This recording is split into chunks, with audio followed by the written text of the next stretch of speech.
नमस्कार, स्वागत है आपका हमारी खास पेशकश में और मैं हूं आपके साथ नेहा दुबे। आज हम बात करेंगे कोरोना के साइड इफेक्ट की। कोरोना के कहर के बीच इसके साइड इफेक्ट भी चिंता का सबब बन रहे हैं। देश में कोरोना के मरीजों में टीबी के मामले बढ़ने की खबरें भी मिल रही है। इसे देखते हुए केंद्रीय स्वास्थ्य मंत्रालय ने सभी कोरोना पॉजिटिव मरीजों के लिए टीबी की जांच कराने को कहा है। साथ ही टीबी के मरीजों के लिए भी कोरोना जांच की सिफारिश की गई है। बताया भी जा रहा है कि स्वास्थ्य मंत्रालय की तरफ से जारी विज्ञप्ति के अनुसार कुछ मीडिया रिपोर्ट्स में कहा गया है कि कोरोना के मरीजों में अचानक ही टीबी के मामले बढ़ रहे हैं। रिपोर्ट में कहा गया है कि प्रतिदिन इस तरह के दर्जनों मामले सामने आ रहे हैं, जो कि डॉक्टर्स को भी चिंतित कर रहे हैं। ऐसे में केंद्र ने राज्यों और केंद्र शासित प्रदेशों से कहा है कि वे अगस्त 2021 तक बेहतर निगरानी टीबी और कोविड-19 के मामलों का पता लगाने के प्रयासों में एक रूपता लाए। इसके अलावा स्वास्थ्य मंत्रालय ने एडवाइजरी भी जारी की है। कई राज्य और केंद्र शासित प्रदेश इसे लागू भी कर रहे हैं। मंत्रालय ने कहा है कि कोरोना महामारी संबंधी पाबंदियों के चलते पिछले साल टीबी के मामलों की सूचनाओं में 25% की कमी आई थी, लेकिन सभी राज्यों द्वारा इस प्रभाव को कम करने के लिए टीबी के मरीजों का पता लगाने के लिए ओपीडी में विशेष जांच की जा रही है और समुदायों में भी अभियान चलाया जा रहा है। हालांकि वर्तमान में ऐसे पर्याप्त सबूत नहीं मिले हैं जिसके आधार पर यह कहा जाए कि कोरोना के चलते टीबी के मरीज बढ़ रहे हैं या केस का पता लगाने के प्रयासों से टीबी के मरीज ज्यादा मिल रहे हैं।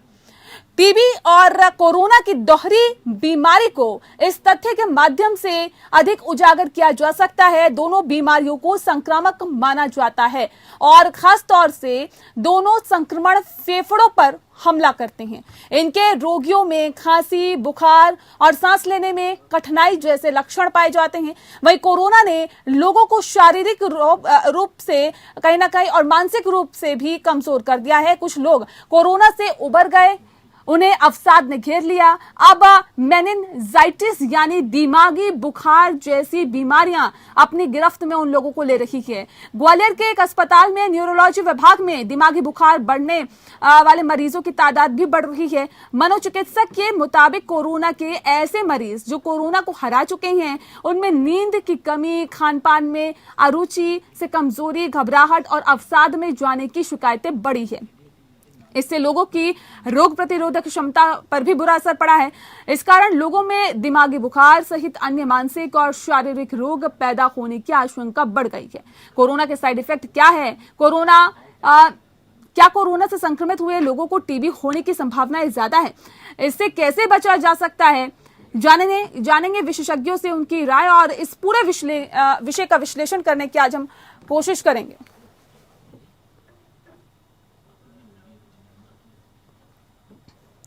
तो कोरोना के साइड इफेक्ट के बारे में आज हम जानने की कोशिश करेंगे कि आखिर कोरोना के साइड इफेक्ट क्या है, क्योंकि ये भी बताया जा रहा है कि टीबी के मरीजों की संख्या भी बढ़ रही है। तो क्या कोरोना से ठीक हो रहे मरीजों में टीबी बढ़ रहा है या टीबी के जो मामले हैं वो ज्यादा देखने के लिए मिल रहे हैं?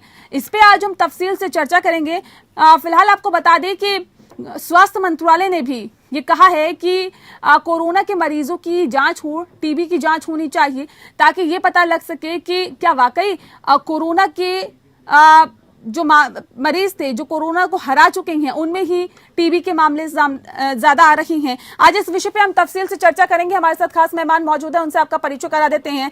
डॉक्टर एम वली जी हमारे साथ है, सीनियर डॉक्टर है गंगाराम हॉस्पिटल के। सर, बहुत स्वागत है आपका। डॉक्टर अंशुमान कुमार हमारे साथ जुड़ गए हैं, जो कि सीनियर डॉक्टर है धर्मशिला हॉस्पिटल के।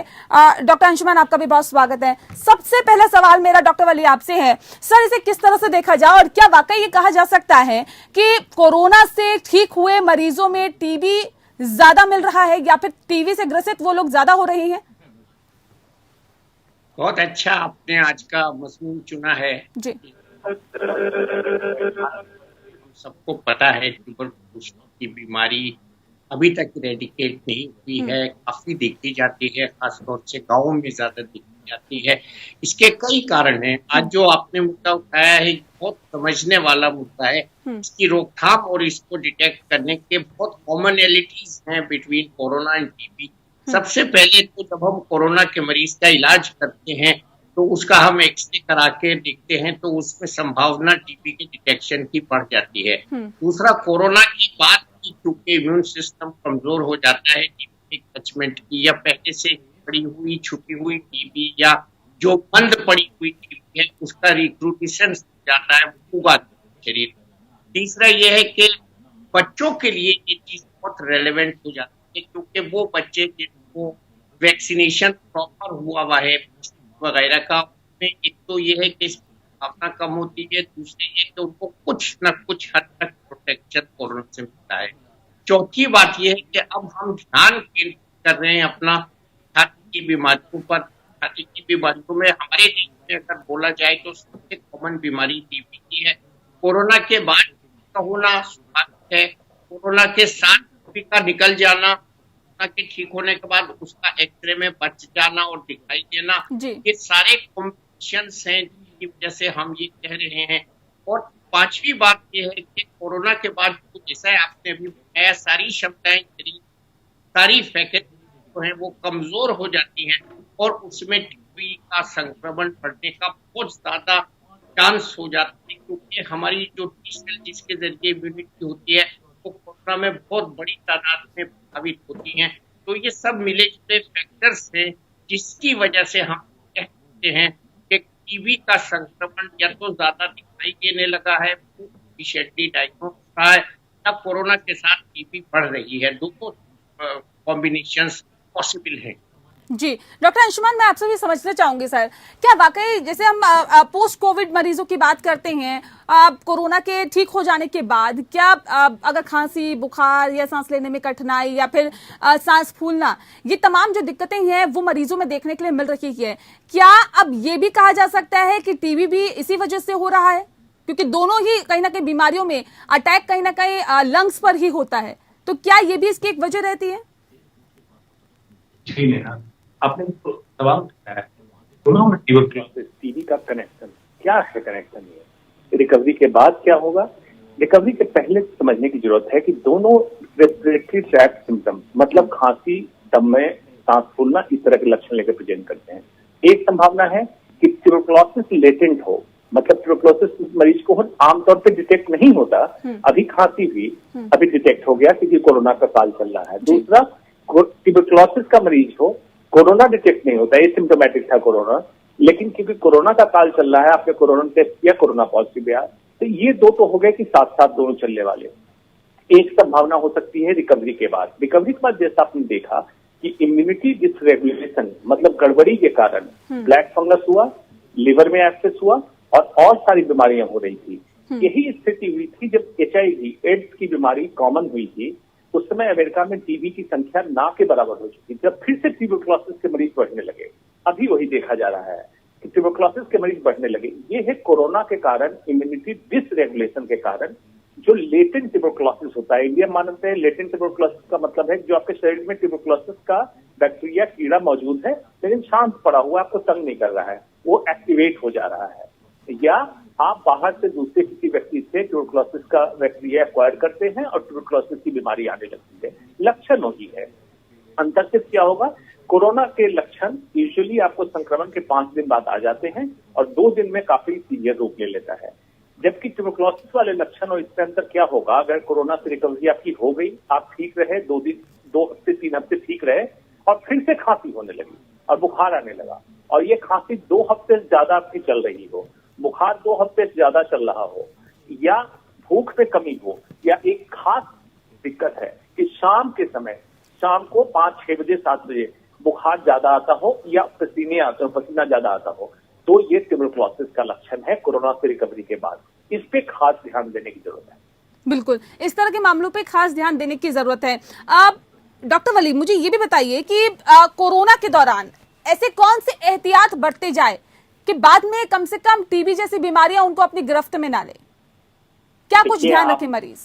आपने जो बात शुरू की है और डॉक्टर साहब ने जैसे बताया है, आज हम दोनों की फिर से जोड़ी साथ में है सबसे बड़ी तो रोकथाम इसकी मास्क के थ्रू है। जो मास्क वाली बात है हम करते हैं कोरोना के लिए, तो ये तो सारी बीमारियों का संक्रमण रोकती है। और 2 मीटर की दूर पे रहे वो भी टीबी का संक्रमण रोकती है। और तीसरी बात जो सबसे महत्वपूर्ण डॉक्टर ने इसके लक्षण जो गिनाए हैं वो थोड़ा सा अगर हम बारीकी से देखें तो कोरोना से भिन्न है। ये लॉन्ग स्टैंडिंग लक्षण होंगे, ज्यादा दिन तक परसिस्ट करेंगे, बुखार शाम को आएगा, कम आएगा, 99 के करीब आएगा। और इसमें क्या होता है कि हमारे जो शरीर में भूख लगना कम होता है और सबसे बड़ा फीचर होता है वेट लॉस। हालांकि वेट लॉस कोरोना में जो होता है वो बहुत तेजी के साथ होता है और टीबी में जो वेट लॉस होता है वो धीरे धीरे होता है। इसको थाइसिस भी कहते हैं दूसरे शब्दों में। और ये इसका मरीज चपटा होता चला जाता है और दुबला, क्षीण, जीर्ण, भूख न लगना, लेट जाना। और आपने भी मेनिंजाइटिस का भी जिक्र किया है, टीबी की मेनिंजाइटिस भी होती है और उसमें उल्टी आना, बच्चों में इसका ज्यादा होना और बुखार हल्का आना, कभी कभी इसके लक्षण मुख्तलिफ होते हैं। और सबसे एक इम्पोर्टेंट लक्षण टीबी का होता है कि बलगम में खून आ जाए तो बहुत ज्यादा हमारे देश में हम टीबी को सोचते हैं। 99% हम करेक्ट होते हैं अगर किसी के बलगम में खून आए और उसको खून आने के साथ साथ बुखार हो और वो जीर्ण शीर्ण होता चला जाए, दुबला होता चला जाए, उसको भूख न लगे, खाने में रुचि कम हो जाए। और एक हड्डियों की भी टीबी होती है जो कि कोरोना से ज्यादा देखी नहीं सर, गई ये तो है। है सिम्टम्स की बात कि आखिर किस तरह के सिम्टम्स दिखते हैं। लेकिन डॉक्टर वाले, अगर मैं बात ये करूं कि जब कोरोना होता है किसी भी व्यक्ति को, तो उस दौरान किस तरह के एहतियात बरते जाएं, सावधानी बरती जाए कि कम से कम अटैक हो फेफड़ों पर, लंग्स पर और कोरोना जैसी बीमारी बाद में उसको अपनी चपेट में ना ले? किस तरह के एहतियात? सबसे पहले मास्क का यूनिवर्सल इस्तेमाल बहुत जरूरी है किसी भी बैक्टीरियल इन्फेक्शन को फेफड़े में जाने के रोकने के लिए। नंबर 2, ऐसे क्राउडेड प्लेसेस में जहां हम चावल्स में लोग रहते हैं और जो लोग मजदूरी करते हैं कि कमरे में 10-10, 15-15 लोग रहते हैं। मैं यहाँ ये कहने में भी नहीं अतिशयोक्ति करूंगा कि हमारे हॉस्पिटल्स में काम करने वाली नर्सें भी कई रहती हैं एक रूम में, उनको बहुत सावधानी की जरूरत है और मास्क से इसका बहुत ज्यादा इसकी रोकथाम है। दूसरा, अगर आपको खांसी आए, बुखार आए, सर में दर्द हो, वजन कम हो रहा हो तो फौरन डॉक्टर से मशवरा करें और इसकी जांच कराएं। इसकी जांच बहुत आसान है। हम लोग फूंक की जांच करते हैं, हम लोग जो है एक्सरे भी करते हैं, लेकिन एक्सरे इसका डायग्नोस्टिक नहीं होता बल्कि इसकी फूंक में जांच बैक्टीरिया की करते हैं जिसको हम एसिड फास्ट बेसिलाई कहते हैं। और वो आपने जो रोकथाम की बात पूछी, सबसे ज्यादा रोकथाम है इसका मास्क लगा के हो जाएगा ऑटोमेटिक जब हम कोरोना का रोकथाम करेंगे। और ये सबसे अच्छा इसका मेथड है रोकथाम का। और मैं और ये कहूंगा कि इम्यूनिटी बढ़ाने की कोशिश, अच्छा आहार लें, उसके साथ साथ माइल्ड व्यायाम करें और सबसे इम्पोर्टेंट स्मोकिंग बिल्कुल ना करें। स्मोकिंग जो है फेफड़ों को हमारे बहुत कमजोर कर रही है और आजकल यंग बच्चों में इसका चलन बहुत बढ़ता जा रहा है और लड़कियों में भी इसका चलन बहुत बढ़ रहा है। तो इससे एहतियात करें। बिल्कुल, इस तरह की सावधानी आपको बरतनी चाहिए। अगर आप भी कोरोना पेशेंट है तो खास तौर पर इस तरह के एहतियात बरते ताकि बाद में पोस्ट कोविड कम से कम आपको इस तरह की समस्याओं से ना जूझना पड़े। कोरोना के साइड इफेक्ट कौन कौन से हैं और क्या टीबी भी उनमें से एक है? क्योंकि बताया ये भी जा रहा है कि टीबी के मामलों की सूचनाओं में 25% की कमी आई थी उस वक्त जब कोरोना काल था और ऐसे में अब जो है वो मामले बढ़ते जा रहे हैं। लेकिन सभी राज्यों द्वारा इस प्रभाव को कम करने के लिए टीबी के मरीजों का पता लगाने के लिए ओपीडी में विशेष जांच की जा रही है और समुदायों में भी अभियान चलाया जा रहा है और इस तरह के अभियान चलाने की वाकई जरूरत है। डॉक्टर अंशुमान, क्या टीबी से बचाव के लिए इस तरह के अभियान चलाने की जरूरत है ताकि लोगों को जागरूक किया जा सके और अब इस वक्त पे? बिल्कुल नेहा, पहले जो मैंने जिक्र किया, अमेरिका में जब ट्यूबरक्लोसिस का कंट्रोल काफी हद तक पा लिया गया था और HIV के केसेस, एड्स के केसेस जब बढ़ने लगे तो उन्होंने ट्यूबरक्लोसिस अभियान शुरू किया था। उसका कारण ये था कि HIV इम्यून डेफिशिएंसी, मतलब इम्यून सिस्टम की गड़बड़ी करता था और ट्यूबरक्लोसिस केसेस बढ़ने लगे। तब उन्होंने ये सोचा कि अब सिर्फ ट्यूबरक्लोसिस इंडिया की बीमारी नहीं है, हमें भी अभियान चलाना है। सेम इंडिया में हुआ। मास्क के अच्छे इस्तेमाल से कोरोना से बचने के लिए ट्यूबरक्लोसिस के एक्टिव केसेस, नए केसेस कम होने लगे थे। 25% आपने बताया, 25% ड्रॉप हुआ था। अभी देखा जा रहा है टीबी के केसेस बढ़ रहे हैं। बिल्कुल। तो अगर अभियान आप नहीं चलाएंगे तो डॉक्टर या ओपीडी में बैठे स्टाफ ये सोचेंगे टीबी के केसेस तो आते नहीं, ये कोरोना सोचते रहेंगे। कोरोना तो ठीक है आप टेस्ट करें, लेकिन टीबी की जांच भी उतने ही सतर्कता से की जाए, तभी टीबी का केसेज अर्ली पकड़ा जाएगा। अतः क्या होगा, एडवांस स्टेज जब ट्यूबरकुलोसिस होगा तो लंग इंजरी, लंग की बीमारी ट्यूबरकुलोसिस भी करा रही है, कोरोना भी करा रहा है, और खास करके अभी अक्टूबर का महीना आने वाला है, एयर पॉल्यूशन भी लंग पे भी अटैक करेगा। तो एक ट्रिपल अटैक जब होगा तो सांस की तकलीफ से सांस की बीमारी के बढ़ने वाले मरीजों की संख्या बढ़ेगी, और तीनों का मिला जुला असर और कंफ्यूजन में रह जाएगा। इसलिए तीनों की जांच अति आवश्यक। कोरोना, डॉक्टर अंशुमन, ये भी हमें बताइए कि क्या जितने भी लोग कोरोना पॉजिटिव हुए सबकी टीबी जांच कराने की जरूरत है, या फिर ऐसे लोग जिनमें जो आपने सिम्टम्स बताए, डॉक्टर वली ने भी बताए, उन लोगों को कोरोना टीबी जांच कराने की जरूरत है? क्या आपको लगता है? बढ़िया सवाल है। सबको टीबी की जांच कराने की जरूरत नहीं। डॉक्टर वली साहब ने सिम्टम बताया, मैंने सिम्टम बताया, उन सिम्टम्स को करना है। अगर शॉर्ट ड्यूरेशन सिम्टम्स है तो अपर रेस्पिरेटरी इन्फेक्शन ज्यादा होगा, लॉन्ग नहीं होगा। और लो ग्रेड फीवर, इवनिंग में, शाम को या रात में पसीना आना या वेट लॉस होना, ये ट्यूबरकुलोसिस के लक्षण। इस लक्षण हो या कोरोना ठीक होने के बाद 2-3 हफ्ते के बाद फिर से इस तरह के लक्षण आने लगे और 2 हफ्ते से ज्यादा बरकरार रहे, तब ये जांच करने की जरूरत है। जैसे ब्लैक फंगस के लिए रेगुलेशन था, आपके लिवर एब्सेस के लिए रहा, मेनिंजाइटिस के लिए रहा, वैसे टीबी के लिए गाइडलाइन है कि किन में टीबी की जांच करनी है, किन में नहीं करनी है। मतलब हर मरीज में करने की जरूरत नहीं है। ठीक है डॉक्टर वली, एसिम्प्टोमेटिक जो लोग थे या जो लोग रहे कोरोना के दौरान ही, क्या उनमें खतरा है टीबी होने का? क्या देखिए, टीबी एक ऐसी बीमारी है जो बहुत कॉमन है, और यहाँ एक बात मैं आपके दर्शकों को बहुत इम्पोर्टेंट बताना चाहता हूँ, जिसका हमको यहाँ डिस्कशन करना चाहिए, कि जिन मरीजों को स्टेरॉइड्स मिला है ट्रीटमेंट के दौरान कोरोना के, स्टेरॉइड जो है और वो टीबी का, दोनों का एक बहुत बड़ा रिलेशनशिप है, क्योंकि स्टेरॉइड देने से जो शरीर की मारक क्षमता कम होती है, उसमें डोरमेंट या सुसुप्त अवस्था में पड़ी हुई टीबी जागृत हो जाती है। तो एक ये बहुत इंपॉर्टेंट मुद्दा हो सकता है, आगे चल के ये सामने आ सकता है कि जिन लोगों को स्टेरॉइड मिले या जिनको डायबिटीज होती है, उनको भी टीबी का खतरा कई गुना ज्यादा होता है। स्टेरॉइड वाले, डायबिटीज वाले या कमजोर लोग, या जिनके एक्सरे में डाउटफुल शेडो हैं जो क्लियर नहीं हो रही हैं, जिनको खांसी में बलगम में खून आया है, जिनको बुखार परसिस्ट कर रहा है कोरोना से ठीक होने के बाद, ये और एक लक्षण बड़ा कंफ्यूजिंग होगा कि साहब थकान है, थकान टीबी में भी होती है, कोरोना की रिकवरी के बाद भी होती है। तो ये सब चीजें मिला जुला एक ऐसा एक कॉम्बो है जिसको हमको दूध का दूध, पानी का पानी अलग करना है। और यहाँ बच्चों की भी मैं बात जरूर करूंगा कि जिन बच्चों के टीके ड्यू हैं उनके टीके जरूर लगने चाहिए, क्योंकि ऐसी 2 स्टडीज हैं जो इस तरफ इशारा करती हैं कि जिन बच्चों को टीबी का टीका, जिसको बीसीजी कहते हैं, और एक सीडैप टीका होता है जिसको, उसमें टीबी का भी होता है और डिप्थीरिया और पर्ट्यूसिस का होता है, वो लग जाते हैं, तो उनमें 10.2% संक्रमण टीबी का कम होता है, और कोरोना का भी संक्रमण जो है कम होता है। कोरोना का जो संक्रमण है 10.2% कम होता है। तो ऐसे बच्चों को जरूर हम टीके लगवाएं। ये तो है बच्चों का। और बड़ों का ये है कि अपने लक्षणों पर निगरानी रखें, अपना वेट रिकॉर्ड रखें और डॉक्टर से मिलते रहें। ये नहीं कि कोरोना से ठीक हो गए, अब डॉक्टर की हमारी टाटा बाय बाय हो गई, नहीं, हमको करीब करीब 6 महीने से साल भर तक डॉक्टर के संपर्क में रहना होगा, नहीं तो हमको कल पता लगेगा ये तो स्टेरॉइड के बाद भी डायबिटीज होती है, वो हो गई, स्टेरॉइड के बाद टीबी होती है, वो भी हो गई। हमने ब्लैक फंगस के बारे में बड़ा चर्चा किया था, वो तो आया और चला गया, लेकिन टीबी जो है ये रह सकती है।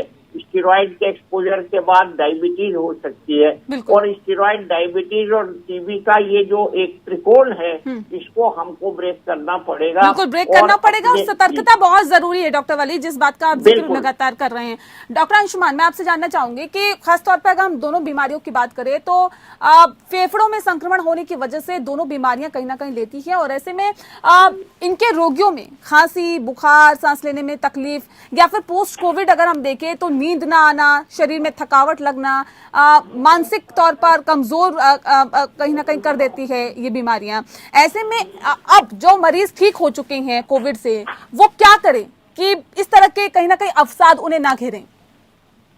देखिए, लॉन्ग हॉल कोविड आपने बताया कि ये सारे लक्षण लॉन्ग हॉल कोविड के हैं। उसके कुछ लक्षण जो ट्यूबरक्लोसिस के 4 टॉप लक्षण अलग कर दीजिए, जिसमें इवनिंग राइज ऑफ टेम्परेचर, मतलब शाम को पसीना आना या बुखार होना, खांसी 2 हफ्ते से ज्यादा, बुखार 2 हफ्ते से ज्यादा और वजन का कम होना। 4 लक्षण अगर हो रहे हैं तो टीबी के लिए करें, एक बात। दूसरी बात, अब कोरोना से रिकवर हो गए हैं, बाकी चीजों से आप बचें, उसके लिए जरूरत है मेंटल एंड फिजिकल वेलबींग की, मतलब शुद्ध भारतीय भोजन जिससे आपके एंटीऑक्सीडेंट की मात्रा बॉडी में बढ़े, प्रोटीन बढ़े और आपकी वीकनेस जो इम्यूनिटी डिस्टर्बेंसेज हुए हैं, इम्यूनिटी डिस्टर्बेंस कम की अवस्था में आ जाए। इम्यूनिटी हम बढ़ा नहीं सकते हैं, इम्यूनिटी हम कम मतलब बराबर ला सकते हैं, बैलेंस कर सकते हैं, बैलेंस की अवस्था में ले आए।